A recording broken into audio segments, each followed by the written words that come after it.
Cap 6 sources of finance, और इसमें last week हमारी डिस्कशन जो हुई दैट वाज ऑन पब्लिक से हम जो डेट लेते हैं, डिबेंचर्स और बैंक लोन्स को लेके हम डिस्कशन कर रहे थे, और उसमें डिबेंचर्स से रिलेटेड कुछ टर्म्स हमने सीखी थी, और एक कैलकुलेशन हमने market value of a debenture उस पर हमने बात की थी। तो कोई सवाल लास्ट लेक्चर से, कोई इशू, कोई गाइडेंस मजीद चाहिए आपको किसी एस्पेक्ट पे, थ्योरेटिकल डिस्कशन के एस्पेक्ट पे, या कैलकुलेशन का छोटा सा एंगल हमने देखा था उस पर कोई फर्दर गाइडेंस है? अच्छा, डिस्कशन हमारी भी टर्म्स पे ही जारी थी। आखिरी टर्म जो हमने डिस्कस की थी वो फिक्स्ड चार्ज और फ्लोटिंग चार्ज और उसकी अंडरस्टैंडिंग थी। नेक्स्ट टर्म कोवेनेंट पे ब्रीफ तो मैं आपको बता चुका था कि डेट के कोवेनेंट से मुराद डेट की शराइत, टर्म्स एंड कंडीशन, और जनरली लेंडर जो होता है ये कोवेनेंट्स या शराइत इसलिए अटैच करता है लोन के साथ टू एंश्योर के borrower remain able to repay loan with interest।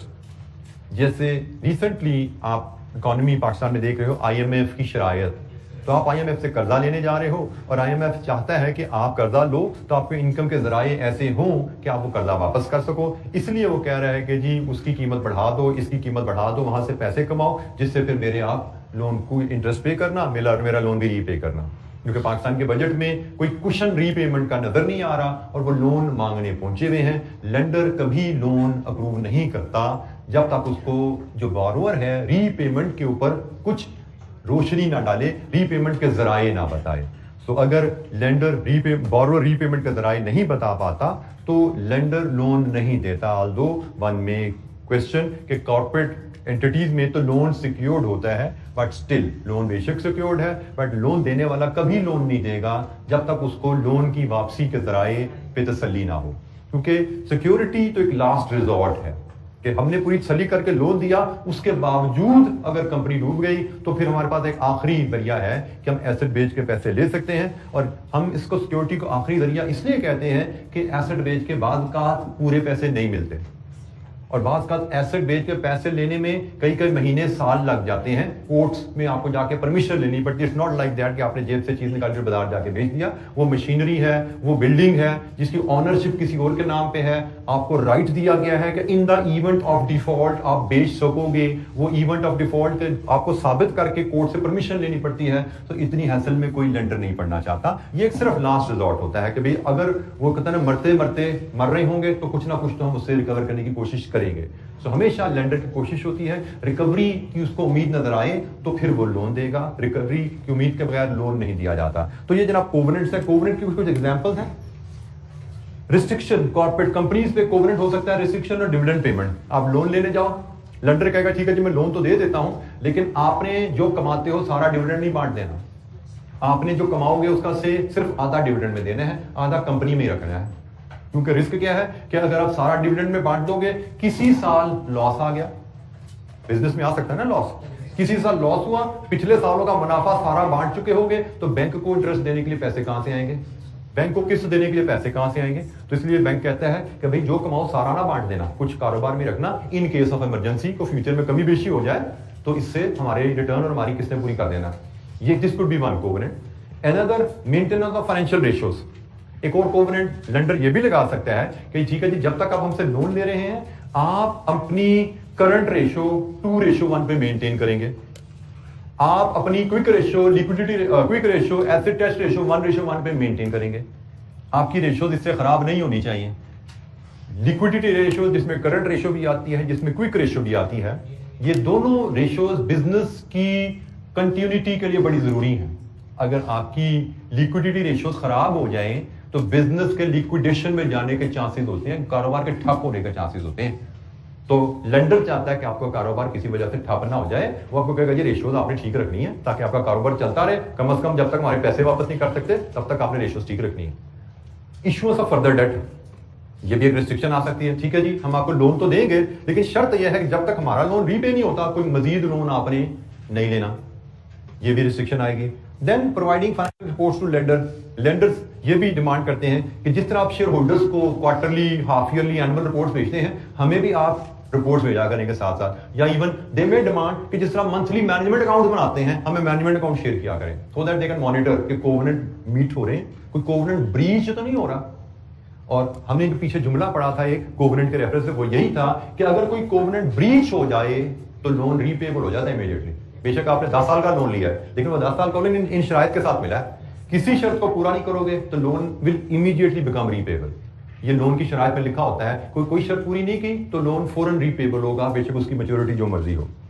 Covenant का मकसद ये है कि जो बारोअर है वो बिजनेस स्मूथली चलाता रहे और वो सफिशिएंट पैसे उसके पास आते रहें कि वो लेंडर का इंटरेस्ट भी दे सके और उसकी लोन की किस्तें भी दे सके। अच्छा जी, हमने इक्विटी को भी डिस्कस किया, हमने लॉन्ग टर्म लोन को भी डिस्कस किया, और डेट वर्सेस इक्विटी पे थोड़ी डिस्कशन करते हैं कि हमने कहा कि कंपनी के पास फाइनेंस के दो, लॉन्ग टर्म फाइनेंस के दो मेन सोर्सेज हैं, डेट से भी ले सकते हैं, इक्विटी से भी ले सकते हैं। तो इन्वेस्टर के पॉइंट ऑफ व्यू से डेट वर्सेस इक्विटी क्या है? इन्वेस्टर मतलब जो कंपनी को पैसा दे रहा है वो कंपनी में शेयर बाय करे या कंपनी का डिबेंचर बाय करे, उसके लिए क्या डिफरेंस है इन दोनों में? तो जनाब डेट वर्सेस इक्विटी देखें तो एडवांटेजेस विद द डेट क्या है? डेट लो रिस्क है। क्यों लो रिस्क है? क्योंकि इसकी इनकम गारंटीड है। क्यों लो रिस्क है? क्योंकि ये सिक्योर्ड है। क्यों लो रिस्क है? क्योंकि डेफिनेट मैच्योरिटी है। लो रिस्क क्यों है? कि इसमें प्रायोरिटी है इंटरेस्ट पेमेंट की ओवर एंड प्रिंसिपल रीपेमेंट की on all other payments by the company. In factors की वजह से हम कहते हैं कि इन्वेस्टर के लिए डेट इन्वेस्टमेंट लो रिस्क है। उसको डेट में पैसा लगाना वर्सेस इक्विटी में पैसा लगाना, डेट में इन्वेस्टमेंट लो रिस्क है इन वजूहात की वजह से, लेकिन उसके कुछ नुकसान भी हैं। No voting rights. पैसा डेट में लगाते हो कोई वोटिंग राइट नहीं, इक्विटी में लगाते हो वोटिंग राइट मिलता है। पैसा डेट में लगाते हो लो रेट ऑफ रिटर्न, गारंटीड है लेकिन मिलेगा कम, 8%, 10%। इक्विटी में गारंटीड नहीं है लेकिन जब मिलेगा 18%, 20%, 25%, बहुत जितना कमाओगे, जितना बिजनेस ज्यादा मुनाफा कमाएगा उतना रेट ऑफ रिटर्न ज्यादा होता जाएगा, कोई लिमिट नहीं है वहां पे। सो ये इक्विटी वर्सेस डेट में इन्वेस्टर के पॉइंट ऑफ व्यू से क्या फर्क है, और इक्विटी वर्सेस डेट में कंपनी के पॉइंट ऑफ व्यू से क्या फर्क है कि हम as a finance person company के लिए डेट रेज करें वर्सेस इक्विटी रेज करें, तो डेट के साथ फायदे क्या है? Debt is cheap. डेट में टैक्स सेविंग अवेलेबल है, इंटरेस्ट आप पीएनएल में चार्ज कर सकते हो as tax allowable expense. Equity की रिटर्न आप as tax allowable expense charge नहीं कर सकते। Cost is limited to interest payment and does not increase with increase in profit. Equity लाओगे जितना ज्यादा मुनाफा उतना ज्यादा डिविडेंड, लेकिन डेट लाओगे 10%, मुनाफा आपका जितना मर्जी बढ़ जाए आपकी रिटर्न टू इन्वेस्टर नहीं बढ़ती। No dilution of control.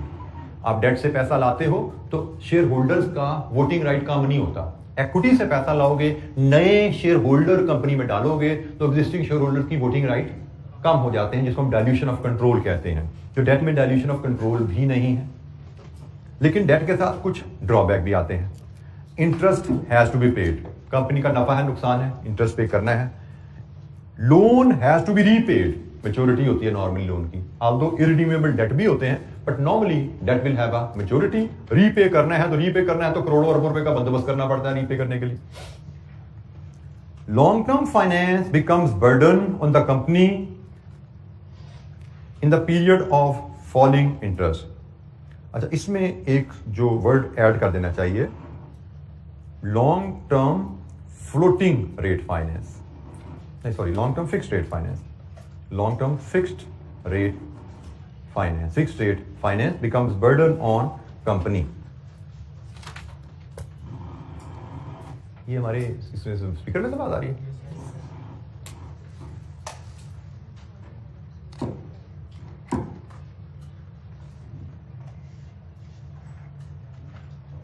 Long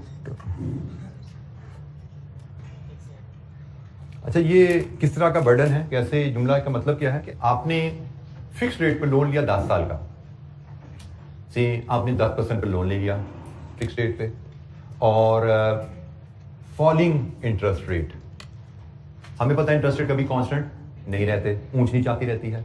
let's assume जैसे आजकल हमारे इस वक्त कंट्री में इंटरेस्ट रेट पीक पे है, एंड वी एक्सपेक्ट कि going forward they will start coming down, नीचे आने शुरू होंगे। मे बी शायद एक आध दफा स्टेट बैंक और बढ़ाएगा, अल्टीमेटली महीने बाद 2 महीने बाद दे विल स्टार्ट कमिंग डाउन।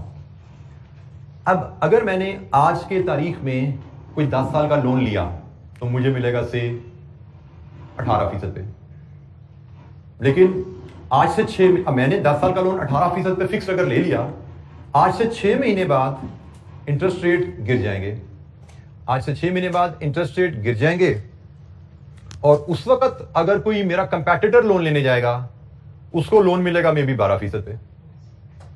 अब मैंने 18% पे लिया था, मेरे कंपैटिटर को फॉलिंग इंटरेस्ट रेट की वजह से 6 महीने बाद 12 पे मिल गया या 15 पे मिल गया, तो मेरे लिए वो 18% का लोन बर्डन बन गया, क्योंकि it will become difficult for me to compete with the competitor who is having finance at cheaper rates।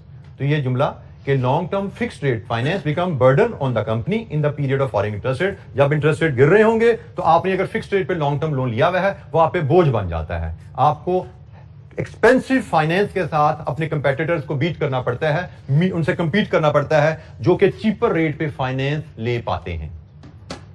तो ये जनाब एक ये भी डेट का ड्रॉबैक है।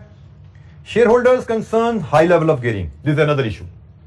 हमने कहा कि डेट चीप जरूर है, हमें डेट में अट्रैक्शन जरूर है फाइनेंस पर्सन, क्योंकि हमने पहले भी बात की थी चीपर सोर्स ऑफ फाइनेंस से डेट लाते हैं तो हमारा चीपर सोर्स ऑफ फाइनेंस हम रेज करेंगे, हमारी कॉस्ट ऑफ कैपिटल कम होगी, कॉस्ट ऑफ कैपिटल कम होगी तो एनपीवी ज्यादा होगी, wealth of investor, wealth of share holder बढ़ती है।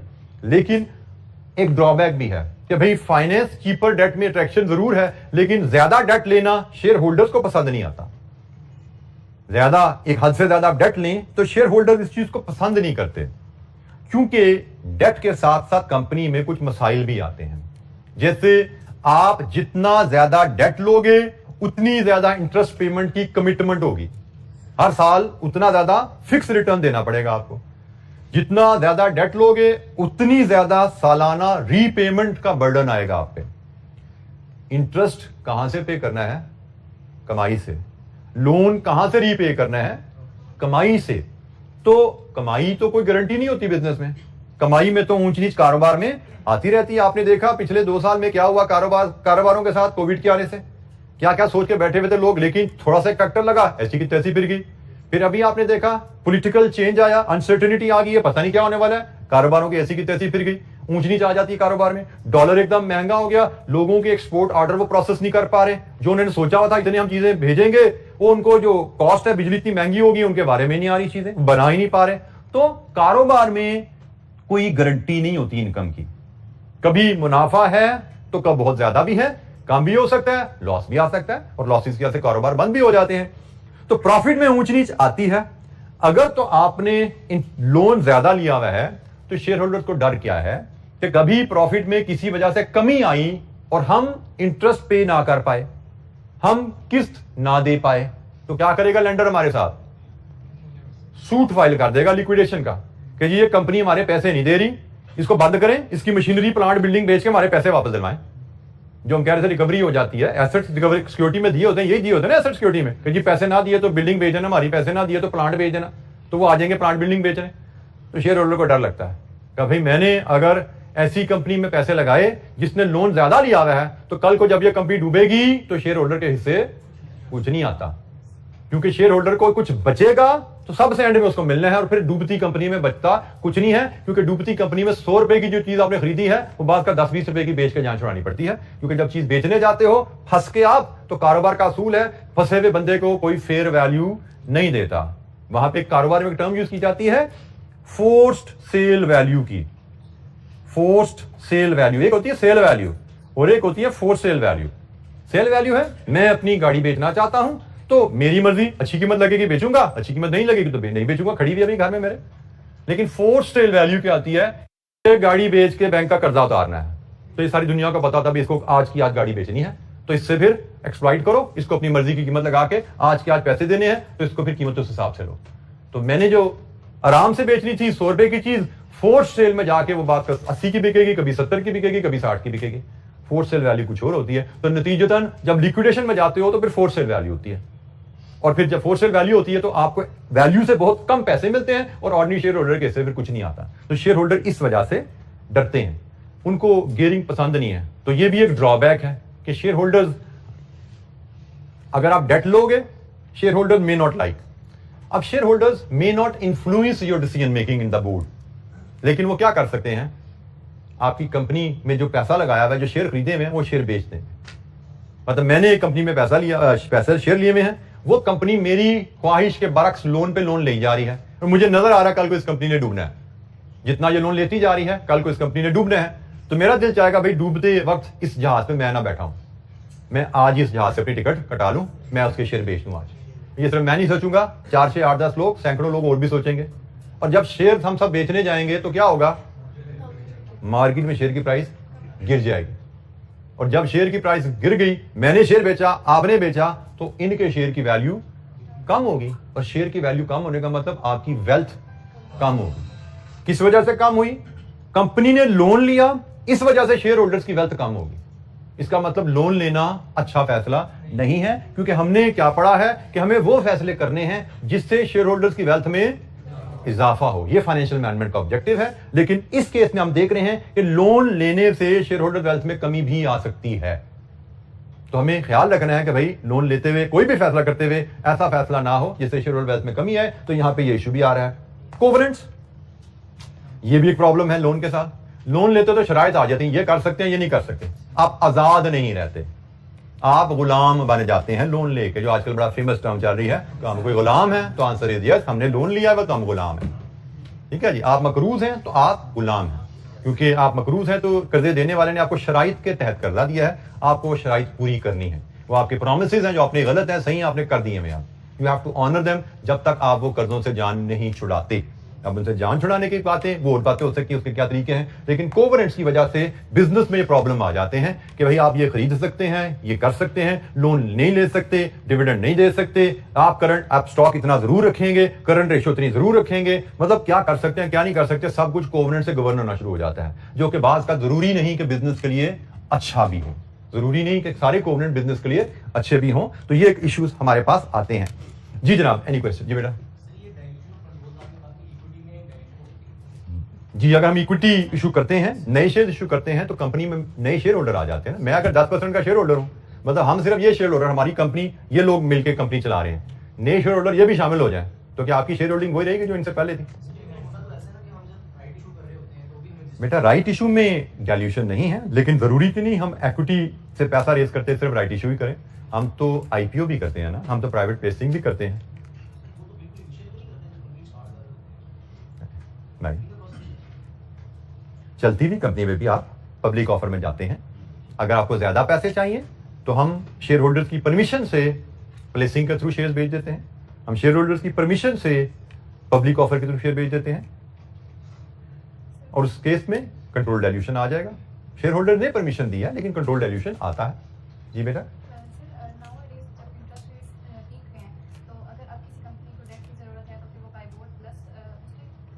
जी, शायद जब यहाँ पे इन दिनों में इंटरेस्ट रेट पीक्स पे हैं और एवरीवन इज फोरकास्टिंग के soon they will start coming down, तो शायद फिक्स रेट डेट लेना इतना वाइज नहीं है। Floating rate debt will suit, क्योंकि हमें पता है इंटरेस्ट रेट ने नीचे आना है, और हम चाहेंगे जब मार्केट में स्टेट बैंक इंटरेस्ट रेट नीचे को लाए तो हमें भी उसका फायदा पहुंचे। तो हमें इंटरेस्ट रेट के गिरने का फायदा तभी आएगा जब हम फ्लोटिंग रेट पे डेट लेंगे। अगर हमने फिक्स रेट पे डेट ले लिया तो इंटरेस्ट रेट नीचे गिरेगा, लेकिन हमारे लोन का इंटरेस्ट रेट नहीं बदलेगा।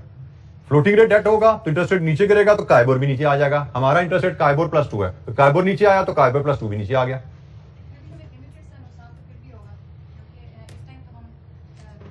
बेटा, कारोबार चलाना है, कारोबार चलाने के लिए पैसा चाहिए, तो यू नीड मनी। अब आपके पास कोई और ऑप्शन है डेट के अलावा, you can go for that. हमने तो बात की ना कि हमने एवेल्युएशन करनी है कि हमें क्या सूट करता है, factor to be considered before selecting an appropriate source of finance. उन फैक्टर्स को कंसीडर करके हमने एक सोर्स सेलेक्ट किया है, उसके बाद हम चले हैं। हर सोर्स के फायदे भी हैं, हर सोर्स के नुकसान भी हैं। आपने जिस वक्त जितना फाइनेंस जिस मेच्योरिटी के लिए चाहिए, उस फाइनेंस को उस वक्त के हालात के हिसाब से कंसीडर करके डिसीजन लेना होता है। ठीक है, आज हो सकता है आपको डेट सूटेबल है या शायद नहीं है, आज हो सकता है आपको डेट सूटेबल है, कल हो सकता है आपको इक्विटी सूटेबल हो। ये तो आपके हालात और आपकी जरूरत के हिसाब से चीजें बदलती रहती हैं, आपकी चॉइसेस बदलती रहती हैं। There is no fix and standard path कि भाई इस पाथ पे चलेंगे तो ठीक है। हालात क्या चल रहे हैं आपके पास, आपकी जरूरियात क्या है, आपकी कंपनी का करंट स्टेटस क्या है, उसके हिसाब से आप फैक्टर्स हमने डिस्कस किए, उन फैक्टर्स को डिस्कस करके हम फैसला करते हैं इंटरनल फैक्टर्स भी, एक्सटर्नल फैक्टर्स भी, और वो लिस्ट मैंने आपको कहा था बड़ी एक ब्रीफ लिस्ट है। उसके अलावा बहुत से और फैक्टर्स होते हैं जिनको कंसिडर किया जाता है फाइनेंस के सोर्स को सिलेक्ट करते हुए।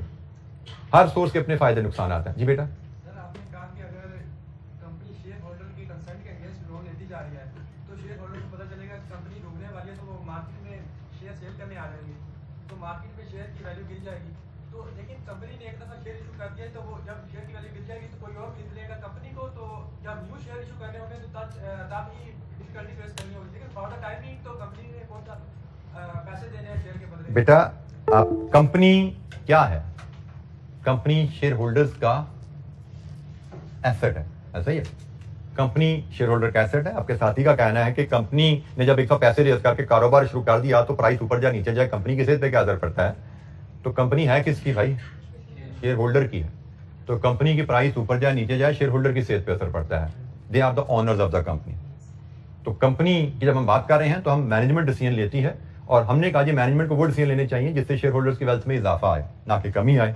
और अगर मैनेजमेंट या शेयर, जो मैनेजमेंट में कौन लोग हैं, डायरेक्टर्स ही होते हैं, वो भी तो शेयर होल्डर ही होते हैं, तो उनको हर वो फैसला करना चाहिए जिससे शेयर होल्डर वेल्थ में इजाफा आए। हम चले कहते हैं जी मैं कंपनी को लाता है, उन्होंने शेयर होल्डर से पैसे ले लिया, शेयर होल्डर उनका कोई ताल्लुक नहीं है तो उनका लेना देना नहीं है, तो फिर भी भाई जब कंपनी की प्राइस मार्केट में गिरती है, इमेज किया जाता है कि कंपनी ने कोई गलत डिसीजन लिया जिसकी वजह से कीमत गिरी है। Company, there could be many reason. हमारे स्कोप में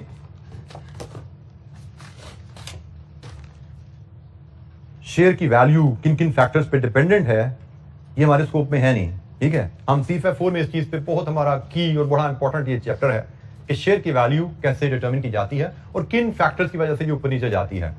मैंने तो आपसे बड़ा ब्रीफली डिस्कस किया कि शेयर होल्डर्स की विल के अगेंस्ट आपने कोई स्टेप लिया जो शेयर होल्डर्स को पसंद नहीं है, तो शेयर होल्डर्स शेयर्स को बेचेंगे, उस सेल प्रेशर की वजह से कंपनी की शेयर प्राइस गिर सकती है। But there are many reason जिसकी वजह से शेयर प्राइस गिरती है। बट शेयर प्राइस का गिरना ये इंडिकेशन होता है, ये सिग्नल होता है कि कंपनी ने कुछ बुरा किया है या कंपनी के साथ कुछ बुरा होने वाला है। शेयर प्राइस गिरना इस चीज का सिग्नल है कि कंपनी ने कुछ गलत डिसीजन लिया है या कंपनी ने कोई ऐसा डिसीजन लिया है जिसके फ्यूचर इंपैक्ट बैड है, इसलिए उसकी प्राइस गिरी है सेल प्रेशर की वजह से या किसी और वजह से। और जब एक कंपनी के फ्यूचर के बारे में खबर निकल आई कि कंपनी को फ्यूचर में किसी गड़बड़ का सामना होने वाला है, कंपनी के फ्यूचर में कोई प्रॉफिट्स में ऊंच नीच आने वाली है, तो कंपनी के साथ जो दूसरे स्टेक होल्डर अटैच हैं, लेंडर हैं, सप्लायर हैं जो उधार पे माल देते हैं, कस्टमर हैं जो अपनी बेतहाशा चीजें खरीद रहे हैं कंपनी से, वो सारे घबरा जाते हैं। जब भी कंपनी ने कुछ गड़बड़ कर दिया है तो कल कोई कंपनी बंद ना हो जाए, जो उसको उधार पे रॉ मटेरियल सप्लाई करते थे वो पीछे हो जाएंगे कि हमने आपको उधार नहीं देना। कल को हमने आपको उधार दिया, आपकी कंपनी बंद होगी, पैसे कहां से आएंगे? बैंक पीछे हट जाता है कि जी हमने जो लोन दिया है हमने इसकी रिन्यू नहीं करना, इसकी लास्ट डेट आ रही है, आप हमें रीपे कर दीजिएगा, हमें फारा कर दें, हमने रिन्यू नहीं करना क्योंकि हमें शक है कि आपकी कंपनी ने कोई गड़बड़ कर दिया, कल को बंद ना हो जाए। कस्टमर ऑर्डर देने से घबराएगा जी, हमने आपको ऑर्डर नहीं देना, हम किसी दूसरी कंपनी को देंगे, आपको हमने ऑर्डर दिया, आपकी फैक्ट्री बंद होगी तो हम रॉ मटेरियल नहीं मिलेगा, हमारी फैक्ट्री कैसे चलेगी? तो ये इश्यूज आ जाते हैं, ट्रस्ट इश्यूज आ जाते हैं जिससे आपका बिजनेस इफेक्ट हो जाता है। सो प्राइस मतलब ये तो छोड़ दो ना कि एक दफा शेयर होल्डर्स का ट्रस्ट आपने हिलाया और आपको पैसे की जरूरत पड़ी तो शेयर होल्डर ने आपको टका नहीं देना। फ्यूचर में बिजनेस में जरूरत पड़ती रहती है, वो तो एक लाता चीज, हम कहते हैं नहीं जरूरत पड़ेगी तो उसके बावजूद हमें इतने मसाइल के सामने करना पड़ेंगे कि हमारा बिजनेस नहीं चल पाएगा। जी एनी क्वेश्चन, कोई सवाल जी? अच्छा जी, टाइप्स ऑफ डिबेंचर। अच्छा, इसमें हम जो चीजें पढ़े हैं, हमें किसी भी तरह के नोट्स 2-2, 4-4 नंबर के नोट्स या एमसीक्यूज हमें आ सकते हैं। जैसे इन पे हमें कोई नोट आ सकता है एडवांटेज डिसएडवांटेज पे, या किसी एमसीक्यू में ये चीजें टेस्ट हो सकती हैं। तो हमें इनकी अंडरस्टैंडिंग क्लियर चाहिए, हमें रट्टा नहीं लगाना, मैं बार बार पहले बताता रहा हूं, रट्टा नहीं लगाना, अंडरस्टैंडिंग क्लियर होनी चाहिए आपको।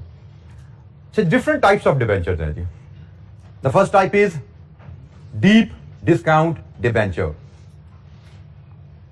Deep discount debenture, deep discount debenture हम कहते हैं जी debentures which are issued at discount on their nominal value. Let's assume एक स्टेट डिबेंचर जो होता है, एक स्टेट डिबेंचर या हम उसको नॉर्मल डिबेंचर कहें, नॉर्मल डिबेंचर जिसकी फेस वैल्यू क्या होती है पाकिस्तान में? 5000। एक नॉर्मल डिबेंचर जिसकी नॉमिनल वैल्यू पाकिस्तान में होती है ₹5000। नॉर्मल डिबेंचर जब इशू किया जाता है तो कंपनी एंट्री डालती है डेबिट बैंक, क्रेडिट लोन से एक ही डिबेंचर इशू किया तो 5000,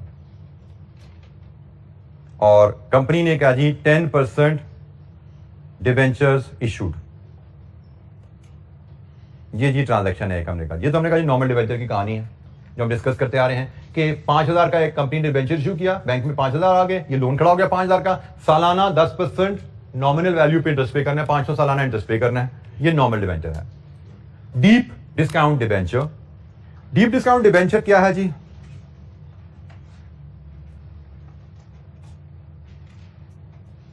issued at discount on nominal value but will be redeemed at par। मतलब इनकी एंट्री क्या होगी?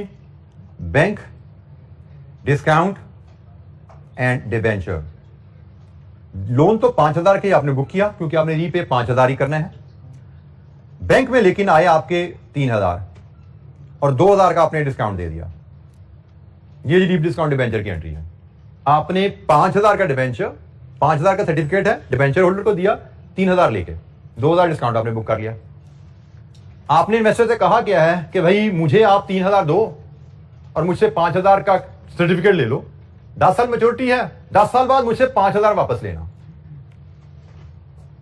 आपको अगर याद हो, हमने जब इक्विटी की बात की थी, हमने कहा था इक्विटी इंस्ट्रूमेंट पे शेयर होल्डर को दो तरह से रिटर्न आ सकती है, एक डिविडेंड जो सालाना रिटर्न है और दूसरी कैपिटल गेन। कैपिटल गेन क्या होता है? खरीदने और फरोख्त करने की कीमत में difference, that is the capital gain. ऐसा ही।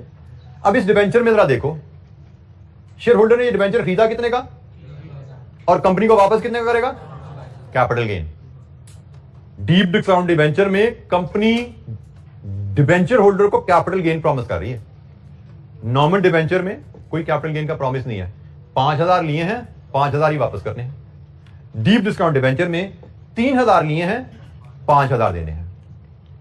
नॉर्मल डिबेंचर में इन्वेस्टर को सारी इनकम इंटरेस्ट से आएगी, लेकिन डीप डिस्काउंट डिबेंचर में 2,000 रुपए तो उसको कैपिटल गेन से आ रहे हैं। तो भाई जिस तरह हमने वहां पे बात की थी ना कि इन्वेस्टर को तो टोटल रिटर्न से गर्ज है, तो जैसे नॉर्मल डिबेंचर में टोटल रिटर्न इंटरेस्ट से आनी है, उसको 10% इंटरेस्ट चाहिए सालाना। यहां पे टोटल रिटर्न इंटरेस्ट से नहीं आनी, 2,000 तो कैपिटल गेन से आ जानी है। तो जब कुछ रिटर्न कैपिटल गेन से आ जानी है तो इंटरेस्ट थोड़ा कम भी आ जाए तो इन्वेस्टर मुतमईन हो सकता है। हो सकता है यहां पे जो इंटरेस्ट रेट हो में भी वो 4% हो, 4% डिबेंचर्स हैं ये शायद, क्योंकि यहां पे अब कंपनी ने रिटर्न को बांट दिया है कि जी कुछ हम आपको सालाना इंटरेस्ट दे देंगे और कुछ हम आपको कैपिटल गेन दे देंगे। Deep discount debenture issued at discount will be redeemed at par। by doing so company क्या कर रही है? कंपनी रिटर्न टू इन्वेस्टर के दो हिस्से कर देती है, एक सालाना इंटरेस्ट और एक कैपिटल गेन। फर्क क्या होता है इन दोनों में? नॉर्मल डिबेंचर से डीप डिस्काउंट डिबेंचर में फर्क क्या आया? नॉर्मल डिबेंचर में सारी की सारी रिटर्न सालाना देनी है। आपने आज से लोन लिया तो हर साल आपको पूरी इन्वेस्टमेंट पे सारी की सारी रिटर्न देनी है। आप जब डीप डिस्काउंट डिबेंचर लेते हो तो आपने रिटर्न का एक मेजर हिस्सा पेंडिंग कर दिया मैच्योरिटी के लिए। सालाना रिटर्न थोड़ी सी दोगे, मेजर रिटर्न आपने पेंडिंग कर दी मैच्योरिटी पे देंगे। इससे क्या होता है? कंपनी अपनी कैश फ्लोज को मैनेज कर लेती है। होता है ऐसे है कि लोन जो हम ले रहे हैं डिबेंचर, ये लॉन्ग टर्म फाइनेंस है। लॉन्ग टर्म फाइनेंस किस किस्म के प्रोजेक्ट के लिए लिया जाता है? कैपिटल नेचर के प्रोजेक्ट के लिए।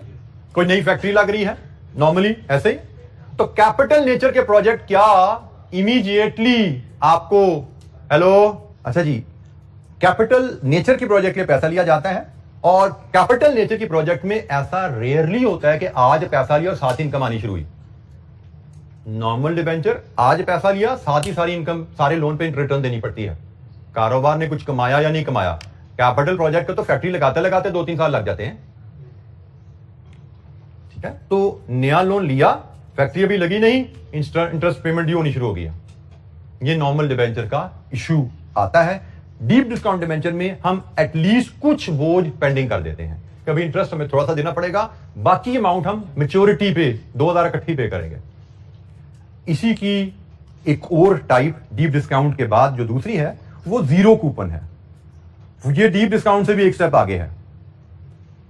जीरो कूपन का मतलब इंटरेस्ट जीरो, सारी की सारी इनकम कैपिटल गेन से, डिस्काउंट और ज्यादा, मतलब जीरो कूपन में भी आपके बैंक में आएंगे शायद मे बी 2000 और डिस्काउंट आप दोगे 3000 का और रिडम्पशन होगी 5000 की।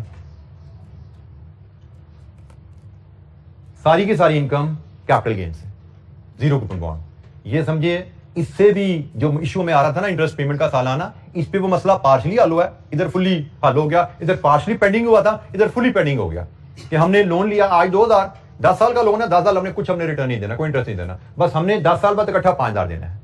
तो हम कहते हैं कि जो डीप डिस्काउंट बॉन्ड और जीरो कूपन बॉन्ड है ये बात का बिजनेस के जो कैश फ्लो का साइकिल होता है उसे मैच करते हैं, क्योंकि बिजनेस में कैपिटल प्रोजेक्ट्स में कैश फ्लो फौरन नहीं आता, थोड़ा डिले के साथ आता है और शुरू के सालों में कम होता है, आखिर के सालों में जब कारोबार स्टैब्लिश हो जाता है तो ज्यादा मुनाफा आना शुरू हो जाता है। तो ये जीरो कूपन बॉन्ड और डीप डिस्काउंट बॉन्ड जो है इस तरह के बिजनेस सेटअप करने में, उनको चलाने में, कैश फ्लोज के जो प्रॉब्लम्स हैं उनको मैनेज करने में थोड़ा सपोर्ट कर देते हैं। ठीक है जी। तो ये हमारे डीप डिस्काउंट और जीरो कूपन बॉन्ड का मैकेनिज्म हमने डिस्कस किया। अच्छा, एक चीज यहां पे मैं आपको ऐड कर दूं, यहां पे हम पार्शियली इंटरेस्ट पे कर रहे हैं और यहां पे हम जीरो इंटरेस्ट पे कर रहे हैं, लेकिन ये जो डिस्काउंट है ना इसको हम over the life of that debt amortise करते हैं। ये डिस्काउंट हमारा ओवर द लाइफ अमोर्टाइज होता है और ये डिस्काउंट हमारा फाइनेंस कॉस्ट की रिप्लेसमेंट होता है।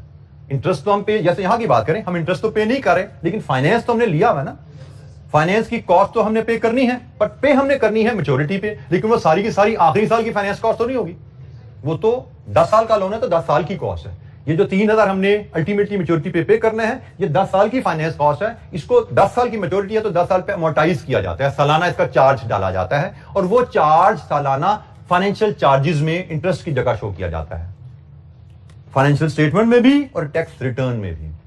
फाइनेंशियल स्टेटमेंट में भी उसको आप फाइनेंस चार्ज में क्लासिफाई करोगे इसकी मोटाइजेशन को, और टैक्स रिटर्न में भी इसको आप इंटरेस्ट पे नहीं कर रहे आप, लेकिन ये फाइनेंस कॉस्ट आप क्लेम वहां पे कर रहे हैं साथ के साथ सालाना। जी बेटा, आप पहले सवाल करना चाहते हैं? जी जी।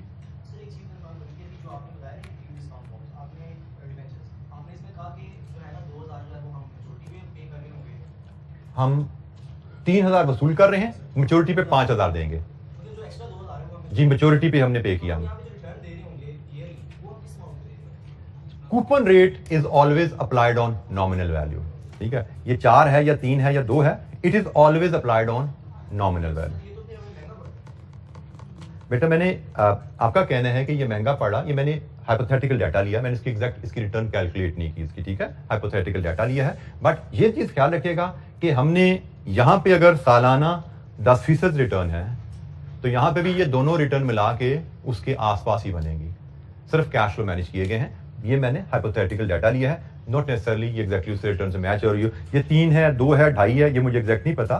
ठीक है, मैंने डाटा ये कोई प्रिसाइज नहीं लिया, सिर्फ आपको ये आइडिया देने के लिए कि भाई रिटर्न वहां पे 10 की 10% इंटरेस्ट की शेप में जा रही है, यहां पे उसके 2 हिस्से हो जाएंगे, कुछ कैपिटल गेन, कुछ सालाना इंटरेस्ट। लेकिन कितना कैपिटल गेन कितना इंटरेस्ट, इसकी कैलकुलेशन की जाती है पहले रेट निकालने के लिए, और ये देखा जाएगा कि भाई हमें वहां पे अगर सालाना 10% पड़ा है इधर, तो यहां पे भी 10% के आसपास ही पड़े, कोई 10 का 12 या 18 ना हो जाए।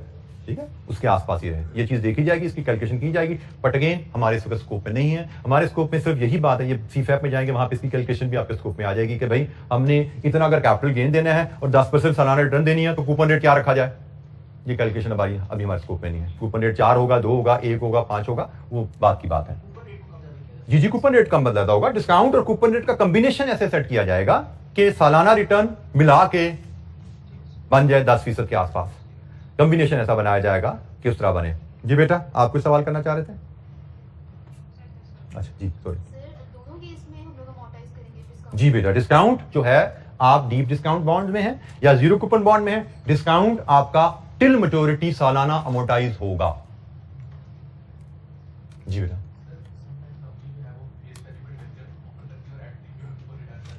जी फेस वैल्यू पे आपके साथी का सवाल है, डिबेंचर फेस वैल्यू पे ऑफर किया जाए, प्रीमियम पे रिडीम किया जाए, इंटरेस्ट भी पे करेगी, वो भी सिमिलर। हम उसको डीप डिस्काउंट बॉन्ड तो नहीं कहेंगे, हम उसको जीरो कूपन बॉन्ड तो नहीं कहेंगे, क्योंकि deep discount zero coupon bond specific term है, डिस्काउंट पे बॉन्ड इशू। अगर इशू फेस वैल्यू पे हुआ है और रिडीम प्रीमियम पे होना है, ऐसे भी किया जाता है, तो इसको हम डीप डिस्काउंट या जीरो कूपन कैटेगरी में नहीं कहते। लेकिन हम बहरहाल ये थोड़ा सा एलिमेंट इसमें देखते हैं कि by offering redemption at premium, company is offering small portion of the return as capital gain, क्योंकि प्रीमियम पे था। आप कंपनी आपको कह रही है मुझे आप 5,000 दें और मुझसे 10 साल बाद 5,500 लें, कैपिटल गेन की गारंटी आ गई। 500 रुपए की आई, 1000 की आई, कैपिटल गेन की गारंटी आ गई। तो कैपिटल गेन की गारंटी जरूर है, बट डिस्काउंट तो नहीं दिया ना आपने। आप थ्रू प्रीमियम थोड़ा सा कैपिटल गेन उसको ऑफर कर रहे हैं और इस कैपिटल गेन के बदले इंटरेस्ट रेट थोड़ा सा कम कर लेते हैं। जैसे हमने बात की, हम इन्वेस्टर को तो टोटल रिटर्न से कर रहे हैं, अब वो टोटल रिटर्न सारी की सारी उसको इंटरेस्ट की शेप में दे दो, सारी की सारी कैपिटल गेन की शेप में दे दो, कुछ इंटरेस्ट कुछ कैपिटल गेन दे दो। ये कंपनी की पॉलिसी है। कंपनी देखेगी इन्वेस्टर की जरूरत क्या, उसको क्या सूट करता है, कंपनी की जरूरत क्या, कंपनी को क्या सूट करता है। कंपनी इन दोनों चीजों को कंसिडर करके पैकेज बना के ऑफर करेगी। अगेन ये पैकेज की डेवलपमेंट, इसमें मजीद डिस्कशन CFA4 में रहेगी। हमारा यहां पे सिर्फ इंट्रोडक्शन किया तक बेसिक बातें हैं कि हमें इनकी वेरिएबल्स पता हो कि ये इनमें वेरिएबल्स होते हैं, वेरिएबल्स को मैनेज कैसे करना है, उनका मैथमेटिक्स क्या है, वो हमारे स्कोप में फिलहाल नहीं है। ठीक है, हमें सिर्फ वेरिएबल पता होने चाहिए कि भाई ये हो रहा है तो इसका क्या इंपैक्ट क्या आ रहा है, उस इंपैक्ट को गेज करना, प्रिसाइजली कैलकुलेट करना कैप 6 के स्कोप में ये भी नहीं है। जी जनाब, हमने 2 टाइप्स ऑफ डिबेंचर पे बात की, एक डीप डिस्काउंट, एक जीरो कूपन।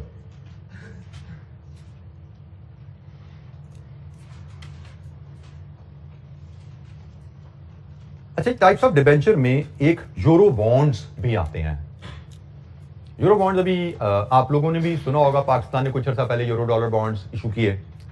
यूरो बॉन्ड्स की टर्म यूज की जाती है कि जब कोई बॉन्ड इशू किए जाएं फॉरेन कंट्री में, for example euro dollar bonds, ऐसे बॉन्ड को कहा जाएगा जो डॉलर डिनोमिनेटेड है लेकिन यूएस के बाहर इशू की जाए। यूरो डॉलर बॉन्ड, ऐसे बॉन्ड्स जो डॉलर के बॉन्ड्स हैं लेकिन अमेरिका से बाहर, अमेरिका से बाहर डॉलर फॉरेन करेंसी है ना। यूरो स्टर्लिंग बॉन्ड, ऐसे बॉन्ड जो स्टर्लिंग के बॉन्ड है लेकिन इंग्लैंड से बाहर है। इंग्लैंड से बाहर हो जाओ, अमेरिका चले जाओ तो अमेरिका में पाउंड, स्टर्लिंग जो है फॉरेन करेंसी है ना। तो यूरो स्टर्लिंग पाउंड, यूरो की टर्म होती है कि फॉरेन करेंसी में बॉन्ड इशू किए जाएं। पाकिस्तान में डॉलर के बॉन्ड इशू हुए थे, उनको यूरो डॉलर कहा गया था। जापान में डॉलर के बॉन्ड इशू होंगे, उनको यूरो डॉलर बॉन्ड कहा जाएगा।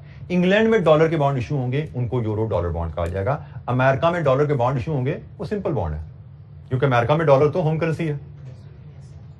पाकिस्तान में पाउंड के बॉन्ड इशू होंगे, उनको यूरो पाउंड या यूरो स्टर्लिंग कहा जाएगा बॉन्ड। इंडिया में स्टर्लिंग पाउंड के बॉन्ड इशू होंगे, उनको यूरो स्टर्लिंग कहा जाएगा। लेकिन इंग्लैंड में स्टर्लिंग के बॉन्ड इशू होंगे डिनोमिनेशन में, तो उनको सिंपली बॉन्ड कहा जाएगा क्योंकि इंग्लैंड में पाउंड तो होम करेंसी है। ठीक है, सो यूरो बॉन्ड्स की टर्म यूज की जाती है जब किसी कंट्री में फॉरेन करेंसी में बॉन्ड इशू किए जाएं, उनको यूरो एंड देन करेंसी साथ लगा के डॉलर के बॉन्ड पाकिस्तान में यूरो डॉलर बॉन्ड्स कहलाएंगे। ठीक है जी, डॉलर के बॉन्ड्स इंग्लैंड में यूरो डॉलर बॉन्ड्स कहलाएंगे। पाउंड के बॉन्ड अमेरिका में यूरो पाउंड या यूरो स्टर्लिंग बॉन्ड्स कहलाएंगे। डिबेंचर्स यूरो बॉन्ड्स क्या होते हैं? अच्छा, यूरो बॉन्ड्स कौन इशू करता है, इसके क्या क्या फायदे हैं? यूरो बॉन्ड्स नॉर्मली किसी एक कंपनी के इख्तियार में ये नहीं होता क्योंकि फॉरेन करेंसी के बॉन्ड इशू करना, उसके लिए आपको इंटरनेशनल परमिशंस चाहिए होती हैं। नॉर्मली ये गवर्नमेंट्स कर सकती हैं, जैसे गवर्नमेंट ऑफ पाकिस्तान ने किया था, या इंटरनेशनल बड़े लेवल के सिंडिकेट का मतलब होता है मिलके कोई काम करना, मतलब 2-3 बैंक मिलके, एक पाकिस्तान का बैंक, एक इंग्लैंड का बैंक मिलके प्लान करें कि हमने यूरो डॉलर बॉन्ड इशू करने हैं पाकिस्तान में या इंग्लैंड में, क्योंकि इसमें आपकी फॉर्मेलिटीज ऐसी इन्वॉल्व होती हैं कि आपको एक बड़ा स्टेचर चाहिए होता है इंटरनेशनल लेवल पे किसी प्रोडक्ट को इशू करने के लिए। यूरो डॉलर बॉन्ड पाकिस्तान में इशू क्यों किए गए थे? सिर्फ पाकिस्तान में सिंपल बॉन्ड भी तो इशू कर सकती थी ना गवर्नमेंट ऑफ पाकिस्तान। जब आप पाकिस्तान में सिंपल बॉन्ड्स इशू करते हो तो उसमें सिर्फ पाकिस्तानी लोग इन्वेस्ट करेंगे, क्योंकि पाकिस्तान में बॉन्ड्स इशू होंगे रुपी डिनोमिनेशन में। तो रुपी डिनोमिनेशन में इन्वेस्टमेंट वही बंदा करेगा जो रुपी कमाता है, पाकिस्तानी लोग। लेकिन जब पाकिस्तान ने यूरो डॉलर बॉन्ड इशू किए, जिनका नाम रखा गया था रोशन पाकिस्तान, ये रखा गया था नाम इनका शायद। यूरो डॉलर बॉन्ड जब इशू किए तो उनमें उन लोगों ने पूरी दुनिया से इन्वेस्ट किया जो डॉलर में कमाई करते थे। पूरी दुनिया के लोगों के लिए ये एक इन्वेस्टमेंट अपॉर्चुनिटी बन जाती है कि डॉलर में इन्वेस्ट करना, क्योंकि जो लोग अमेरिका में बैठे हैं, इंग्लैंड में बैठे हैं, यूएई में बैठे हैं, वो पाकिस्तानी करेंसी की डेप्रिसिएशन को नहीं समझते, वो डॉलर को समझते हैं। तो डॉलर में इन्वेस्टमेंट का रेट उनको समझ आता है क्या फेयर है, क्योंकि वो अमेरिका में बैठे हैं, उनको पता है अमेरिका में डॉलर पे क्या रेट मिलता है, पाकिस्तान क्या रेट ऑफर कर रहा है, कितना अच्छा कितना बुरा, दे कैन गेज इट। लेकिन डॉलर का इन्वेस्टमेंट रेट अमेरिका में उनको क्या मिल रहा है, पाकिस्तान में रुपी में इन्वेस्ट करेंगे क्या रेट मिल रहा है, दे कैन नॉट गेज कि what is the better option. तो यूरो जब बॉन्ड इशू किए जाते हैं उसका मकसद ये होता है कि आप इंटरनेशनल इन्वेस्टर्स को इनवाइट कर लेते हो। यूजुअली यूरो बॉन्ड्स तब इशू किए जाएंगे जब एक डोमेस्टिक मार्केट की बजाय आप इंटरनेशनल इन्वेस्टर से पैसा लेना चाहते हो, आप बहुत ज्यादा पैसा लेना चाहते हो और आपको लगता है कि डोमेस्टिक इन्वेस्टर वो पैसा आपको नहीं दे पाएंगे। आपको 2, 4, 5 अरब चाहिए, एक मुल्क से मिल जाएंगे। आपको जो मुझे 1,000 अरब या 2,000, 5,000 अरब चाहिए, जिस तरह पाकिस्तानी गवर्नमेंट को कर्जे चाहिए होते हैं 30,000, 20,000, ये सुनने में आ रहा है इतने 1,000, 20,000 का कर्जा ले लिया तो 30,000 का कर्जा ले लिया। इतने हजारों अरब एक जगह से तो नहीं मिलते, तो उसके लिए आपको फिर ज्यादा बिगर पॉपुलेशन चाहिए। तो यूरो बॉन्ड इसलिए इशू किए जाते हैं जहां पे बहुत बड़ी आपको पैसे चाहिए। जैसे अगर मुझे याद सही पड़ता है तो वापडा ने कोई डैम बनाना था। अब डैम बनाना भी सैकड़ों अरब का खर्चा होता है, तो उसके लिए पैसे चाहिए थे, तो उसके लिए भी यूरो डॉलर बॉन्ड इशू किए जा सकते हैं। लेकिन उसके लिए फिर वापडा को 2-3 बैंकों को मिलाना पड़ा कि ये आप मिलके हमारे बिहाफ पे इंटरनेशनल मार्केट में ये बॉन्ड इशू करें। सिंडिकेट बना था, एक पार्टी ये काम नहीं कर पाती। गवर्नमेंट तो बड़ी है ना, वो कर सकती है, लेकिन बैंक एक छोटी एंटिटी होता है, उसको मिलना पड़ता है दूसरे बैंक के साथ। अच्छा जी, यूरो बॉन्ड्स ने फ्लेक्सिबिलिटी है, जिस मर्जी कंट्री में आप जाके इशू करें। जिस कंट्री के रेगुलेटरी रिक्वायरमेंट लॉज आपको जरा फ्लेक्सिबल लगते हैं, जरा रिलैक्स लगते हैं, वहां जा सकते हैं। और जब आप रेगुलेटरी रिक्वायरमेंट आप चूज करते हैं जहां पे रिलैक्स्ड हैं, तो वहां पे कॉस्ट ऑफ फंड भी आपकी रिलैक्स हो जाती है। आप सिर्फ लार्जर फंड के लिए यूरो बॉन्ड नहीं इशू करते, आप चीपर कॉस्ट ऑफ फंड के लिए भी यूरो बॉन्ड इशू करते हैं। चीपर कॉस्ट कैसे आएगी? पाकिस्तान में फॉर एग्जांपल आपने किसी बैंक से लोन लेना है, बैंक कहां से पैसा लाता है? बैंक पब्लिक से पैसा लेता है। बैंक पब्लिक से पैसा लेता है, कंपनी को लोन दे देता है।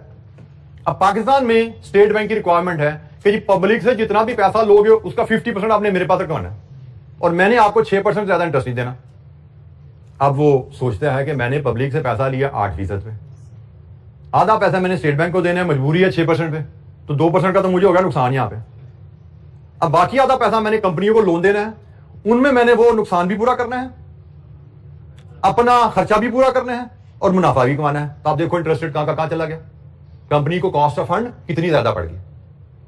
अब यही पैसा इंटरनेशनल मार्केट से अगर रेज करे बैंक पब्लिक से ना ले, इंटरनेशनल मार्केट में जाए यूरो बॉन्ड इशू करे। इंटरनेशनल मार्केट में जब यूरो बॉन्ड इशू किए गए तो उस पर स्टेट बैंक का रूल एप्लीकेबल नहीं है। वो सारे का सारा पैसा स्टेट बैंक, जो बैंक चाहे जिस मर्जी पार्टी को फॉरवर्ड करे, उस पर बैंकिंग रेगुलेशन या स्टेट बैंक की रेगुलेशन नहीं है।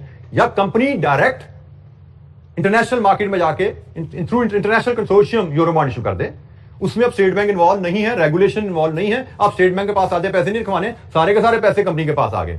तो जब स्टेट बैंक के पास पैसे नहीं गए तो कॉस्ट ऑफ फंड आपकी ऑटोमेटिकली कंट्रोल होगी। तो यूरो बॉन्ड का फायदा लार्जर पॉपुलेशन इन्वेस्टर की आ जाती है, आपको फ्लेक्सिबिलिटी मिल जाती है, आप रेगुलेटरी रिक्वायरमेंट रिलैक्स जिस कंट्री में वहां पर जा सकते हो, आपको कॉस्ट ऑफ फंड लो पड़ती है। वेरी ब्रीफ 2 नंबर का 2.5 नंबर का नोट आ सकता है। ये 2-3 पॉइंट हमने लिखे हो तो हमारे लिए काफी है समझने के लिए। जी बेटा, एनी क्वेश्चन? बेटा स्टेट बैंक क्यों अलाउ करे यूरो बॉन्ड को? तो स्टेट बैंक सिर्फ पाकिस्तान में जो बैंक्स हैं उनमें जो पब्लिक पैसा जमा कराती है उसके लिए जिम्मेदार है। पब्लिक से कंपनी को डायरेक्ट लोन ले रही है, स्टेट बैंक उसके लिए जिम्मेदार नहीं है। वो पब्लिक को कहा जाता है कि बी वेयर, आप जिस कंपनी को लोन दे रहे हो उसके लोन के एग्रीमेंट्स, उसके डिबेंचर की टर्म्स खुद पढ़िए और देखिए। उसकी रिक्वायरमेंट एससीसीपी ने कुछ दी होंगी कि अंडर राइटिंग होगी, बैंकों से आपने अप्रूव करवानी होगी, वो वहां पे कुछ रिक्वायरमेंट होगी। State bank has nothing to do with anything between company and debenture. State bank is there only to control banks, कि बैंक में जो पैसा जा रहा है वो सिक्योर हो, उस पर डिपॉजिटर को पता कि ये पैसा मेरा bank state bank watch dog बैठा हुआ है, ये डूबने नहीं देगा इस पैसे को। अच्छा जी, आज के लिए इतना ही। मजीद डिस्कशन इंशाअल्लाह आगे रहेगी। अभी टाइप्स ऑफ डिबेंचर पे हमारी बात जारी है, बात हमारी कल इंशाअल्लाह कंटिन्यू करेंगे। Thank you very much. अस्सलाम वालेकुम।